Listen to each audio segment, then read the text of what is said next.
Hello students, I am Durga Kaushik from Haryana. आज का हमारा विषय है कक्षा 6 भूगोल, पृथ्वी हमारा आवास, अध्याय 8 भारत, जलवायु, वनस्पति तथा वन्य प्राणी। ओके, आज हम भारत की जलवायु, वनस्पति तथा यहाँ के वन्य प्राणियों के बारे में जानेंगे।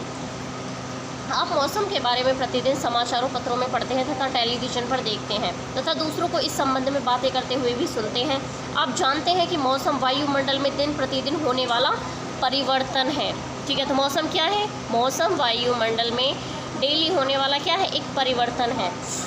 इसमें तापमान, वर्षा तथा सूर्य का विकिरण इत्यादि शामिल है, क्योंकि ये किस में आते हैं? यही मौसम में आते हैं। उदाहरण के लिए मौसम कभी गर्म या कभी ठंडा होता है, कभी कभी आसमान में बादल छा जाते हैं तो कभी वर्षा होती है। तो ये क्या है? ये मौसम है। ठीक है, आपने ध्यान दिया होगा कि जब बहुत दिनों तक मौसम गर्म रहता है तब उनको ऊनी वस्त्रों की आवश्यकता नहीं पड़ती। ठीक है, क्या आप गर्मी में ऊनी वस्त्र पहनते हो? नहीं पहनते। क्यों? क्योंकि गर्मी में तो हम सूती वस्त्र पहनते हैं। आप खाने पीने में ठंडे पदार्थों को पसंद करते हैं। इसके विपरीत ऐसे भी दिन होते हैं जब आपको ऊनी वस्त्रों के बिना ठंड लगती है। ठंडी और तेज हवाएं चलती हैं। ठीक है, सर्दी के मौसम में हमें ठंड लगती है, उस समय हमें गर्म चीज़ें खानी पसंद होती हैं, गरम गरम कपड़े पहनने पसंद होते हैं। क्यों? उस टाइम ठंडी ठंडी हवा चल रही होती है तो हमें सर्दी से बचने के लिए ये सारी चीज़ें करनी पड़ती हैं। तो ये गर्मी, सर्दी, बरसात, ये सब क्या है? ये क्या है? एक मौसम है, सीज़न है ये। इन दिनों में आप गर्म चीज़ें खाना पसंद करते हैं। सामान्यतः भारत में प्रमुख मौसम होते हैं। दिसंबर से फरवरी तक ठंडा मौसम सर्दी, मार्च से मई तक गर्म मौसम गर्मी। ठीक है, मार्च से मई तक गर्मी रहती है। जून से सितंबर तक दक्षिण पश्चिम मानसून का मौसम यानी वर्षा होती है। अक्टूबर और नवंबर में मानसून के लौटने का मौसम, इसका मतलब शरद ऋतु आ जाती है। ठीक है, तो हम आगे इनके बारे में डिटेल में पढ़ते हैं। शीत ऋतु, ठंडे मौसम में सूर्य की सीधी किरणें नहीं पड़ती, जिसके परिणाम स्वरूप उत्तर भारत का तापमान कम हो जाता है। हमारे यहाँ पे शीत ऋतु जब आती है तो क्या होता है कि ठंड पड़ जाती है।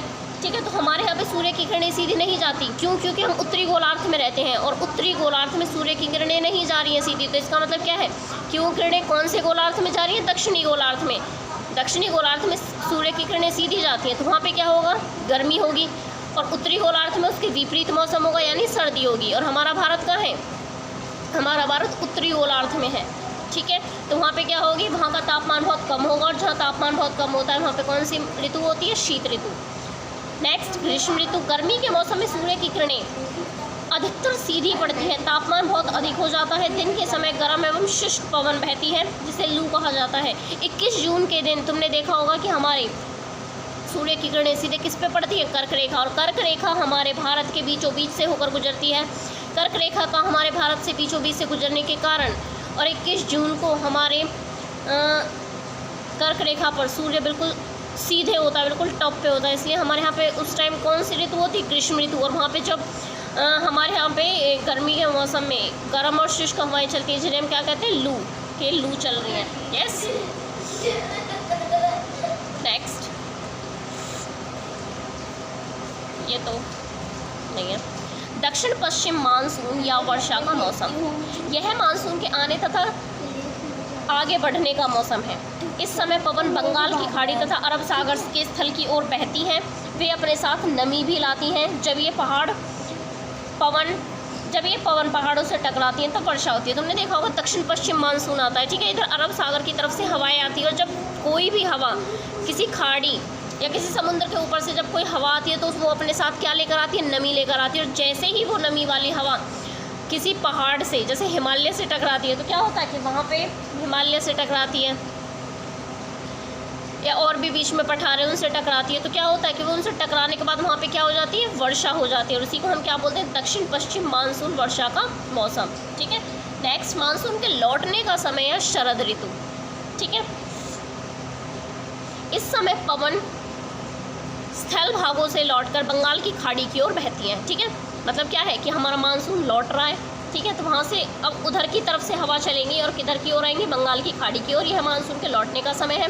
भारत के दक्षिणी भागों, विशेषकर तमिलनाडु तक आंध्र प्रदेश में इस समय मौसम में बारिश होती है। जब ये मानसून वापस लौटता है तो ये तमिलनाडु और आंध्र प्रदेश में भारी वर्षा करता है।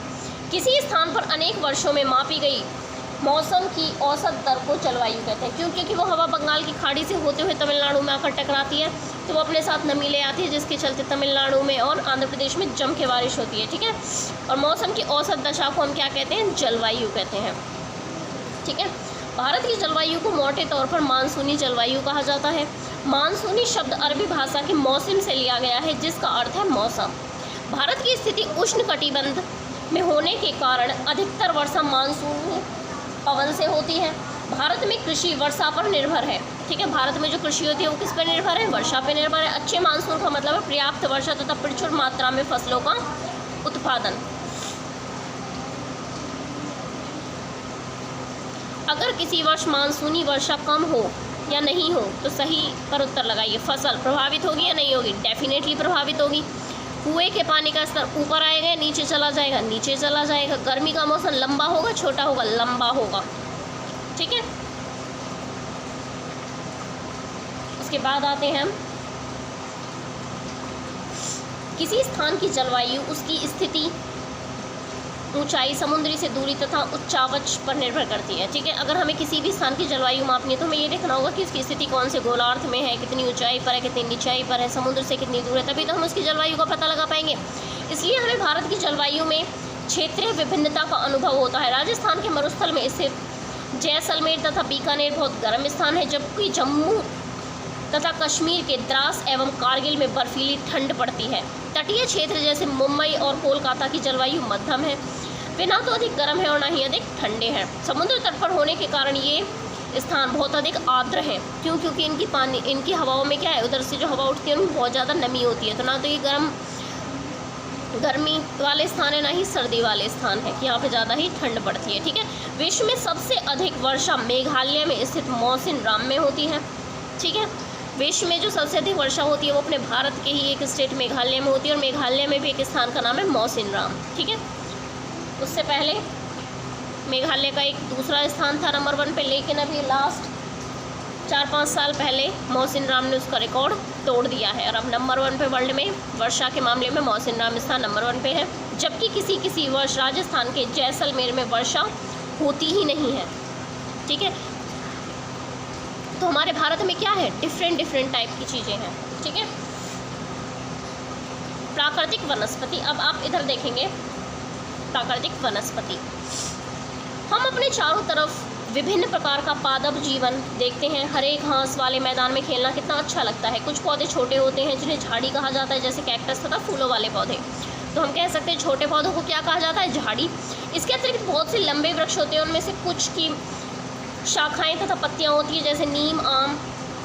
तो कुछ वृक्ष ऐसे होते हैं जिनकी पत्तियों की मात्रा बहुत कम होती है, जैसे नारियल के पेड़ पर क्या होती है, पत्तियां बहुत कम होती हैं। घास, झाड़ियां तथा पौधे जो बिना मनुष्य की सहायता से उपजते हैं उन्हें प्राकृतिक वनस्पति कहा जाता है। तुमने देखा होगा कि ऐसे ही घास फूस, ऐसे ही पौधे अपने आप उग जाते हैं, तो वो क्या है, वो प्राकृतिक वनस्पति है। क्या आप कभी यह नहीं सोचते कि ये एक दूसरे से किस प्रकार भिन्न है? अलग अलग जलवायु में अलग अलग प्रकार की वनस्पतियाँ पाई जाती हैं। इनमें वर्षा की मात्रा सबसे महत्वपूर्ण होती है कि किस समय किस तरीके की वर्षा हुई है, और उसी तरीके की वनस्पति पैदा होती है, उनमें भिन्नता पाई जाती है। जलवायु की विभिन्नता के कारण भारत में अलग अलग तरीके की वनस्पतियाँ पाई जाती हैं। क्यों? क्योंकि भारत की जलवायु डिफरेंट स्टेट में डिफरेंट टाइप की है, तो वहाँ की वनस्पति भी डिफरेंट टाइप की है। ठीक है, हमें वनों की आवश्यकता क्यों है? ठीक है, वन हमारे लिए बहुत ही लाभदायक है। वे विभिन्न कार्य करते हैं। पेड़ पौधे ऑक्सीजन छोड़ते हैं, जिससे हम सांस के रूप में ग्रहण करते हैं, तथा कार्बन डाइऑक्साइड को ग्रहण करते हैं। मतलब ये कार्बन डाइऑक्साइड और ऑक्सीजन का संतुलन करके रखते हैं हमारे वातावरण में। पेड़ पौधे की जड़ें मिट्टी को बांध कर रखती हैं तथा इस प्रकार से मिट्टी में अपरदन को रोकते हैं। ठीक है, ये क्या है, ये उष्णकटिबंधीय वर्षा के वन है। हमारा जो भारत है वो हमारे भारत किस में आता है, उष्णकटिबंध में आता है। ठीक है, उष्णकटिबंधीय वर्षा के ये वन है। इस तरीके के तुमने अपने इंडिया में देखे भी होंगे।